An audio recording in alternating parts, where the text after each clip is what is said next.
Wes Starkey. I'm the show promoter for Inside Pitch Promotions.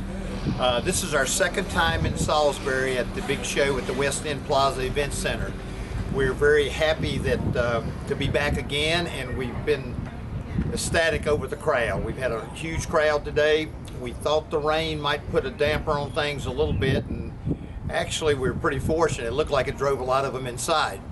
So the show has been going well. We're happy to announce it will be back again in November. I think it's November the 20th here. And we've been blessed with a good following of vendors throughout the pandemic, throughout the last year.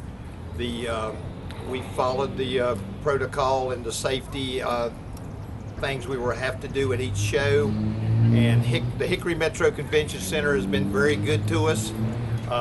Just down the road from here. Salisbury, I couldn't have asked for more cooperation with Salisbury putting on shows here. We're heading down to Raleigh next week.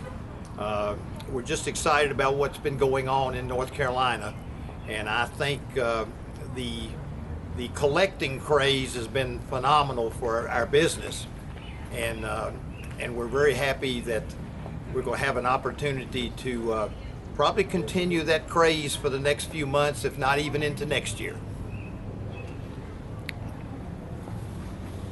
Wes, that's really awesome. This is the second time I've ever been to any one of your events, Inside Pitch Productions. It's really rocking, man. Awesome. You guys need to come out here, share and like his page, and let everybody know how good it is. Thank you very much. I appreciate that, and we appreciate the support you do for us.